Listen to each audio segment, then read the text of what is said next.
In recent years, the state of California has been receiving quite a bit of attention. However, the attention isn't exactly for the best reasons. From couples and families to businesses and millionaires, people are leaving in droves. What is driving this mass exodus from the most populous states in the country? Here are 10 reasons why people are leaving California. Number 10. Working for many Californian companies can be done remotely. Many of the country's largest corporations are located in California, such as the Walt Disney Company, Apple, and Intel. Being in an expensive state, their pay rates for employees match the cost of living.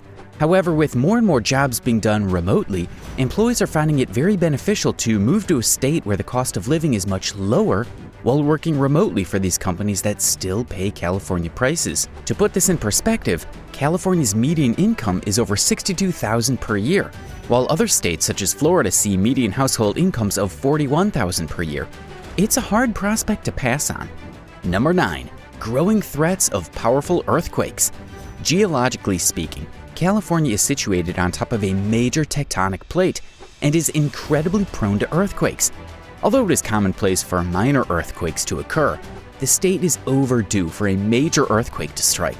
2019 saw a 7.1 magnitude quake strike the Ridgecrest, California. 1989 saw a 6.9 magnitude quake hit the Bay Area. Although these events are years apart, they are major enough for concern.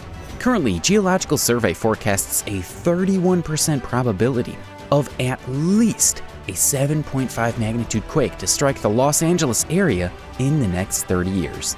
Number 8. Violent crime is on the rise. Throughout the state, violent crime is increasing. True, property crimes have seen a downward trend, but violent crimes such as assaults and homicides have increased 30%, according to the Public Policy Institute of California. Some have blamed the recent COVID pandemic for people being on edge. Others blame the state's budget costs of various law enforcement departments. We also can't forget that California have implemented laws which make it very difficult for people to acquire firearms. When people feel like they aren't safe and have no way to protect themselves, the only thing left to do is leave to somewhere that is safer. Number 7. Wildfires seem to plague much of the state on a regular basis. How many times have you turned on the news and seen a story of a devastating wildfire in California? As of October 2020, over 8,500 fires burned nearly 2 million hectares of land. It was the biggest wildfire season in the state's history. That's right, California has a season dedicated to wildfires. The threat is always looming, and it isn't likely to become less dangerous. Residents of these fire-prone areas that lose their homes would have to be rebuilt, only to be under threat of other wildfires in the future. Number 6. The homeless population is on the rise. The homeless population of California is more than 150,000 people, which is more than any other state. What is worse is that these populations are growing. Many of them are mentally ill or addicted to drugs and/or alcohol. It is not an uncommon sight to see them walking the streets, using drugs in the open, or even using the bathroom in plain view. Not only does this affect the overall atmosphere of the cities, it has an effect on businesses, some of which have regular run-ins with vagrants trying to disturb customers or even steal from the stores. Random attacks from the homeless people is not unheard of either. Residents report that the state government is not only failing to take care of the problem, their policies are making the problem worse.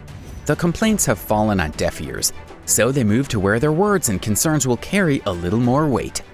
Number 5. The larger cities are getting filthier. One of the most disturbing parts of having an out-of-control homeless population is the fact that they urinate and defecate in public areas.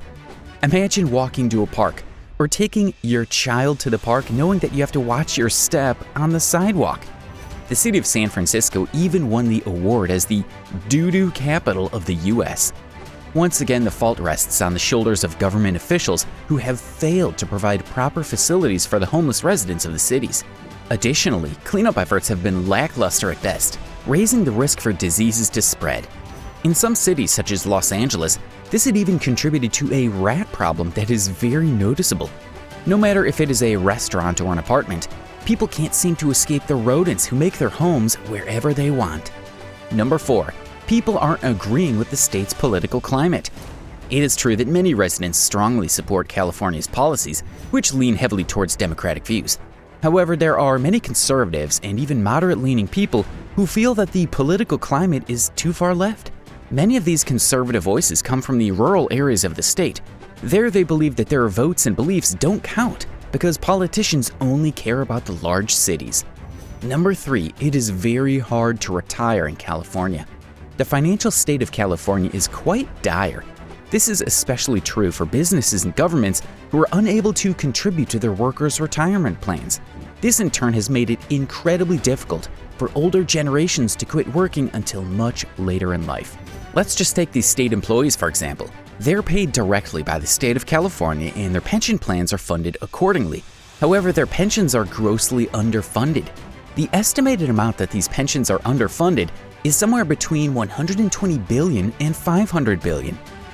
Number 2, prices for homes are out of control. If you're looking for a home in California, you had better have an incredibly high-paying job. Currently, the state has a housing crisis on its hand. The median cost of a house in California as of September 2020 was $712,430. This is fueled by low interest rates and a historic housing shortage. Rent isn't much better, averaging around $2,800 per month. That's quite a step above the national average of $1,600. That makes states like California much more attractive. Tampa, Florida's average home price is $255,976. At almost 1/3 of the price, it is an almost irresistible opportunity to take. Number 1, the state's taxes are among the highest in the nation. California has an incredibly high tax rate across the board, weighing heavily on individuals and businesses alike. It is mostly based on the idea of taxing the rich more. The current top marginal tax rate is 13.3%, but lawmakers want to raise it to nearly 17%. It would not only weigh heavily on the wealthier resident, it would hurt small businesses as well. As a matter of fact, it is the wealthy who are finding themselves the targets of these new tax laws. A person's net worth determines how much he or she will pay in taxes. Visitors don't have much to worry about, at least if you don't stay in the state for more than 60 days in a year. Should you spend more than 60 days in California, you run the risk of being audited, having the government look at your finances from the previous 10 years. If they choose, they can force you to pay taxes based on these earnings. Because of these high rates, many companies are fleeing for states such as Texas. In 2020, companies like Oracle, Palantir, and Hewlett-Packard announced they were leaving. Even Elon Musk said he may relocate Tesla from its current location in Fremont, California. To our Californian viewers, do you plan on leaving? Or if you are unable to, why are you staying?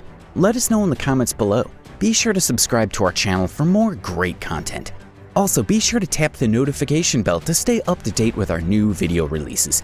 Thank you for watching. We'll see you next time.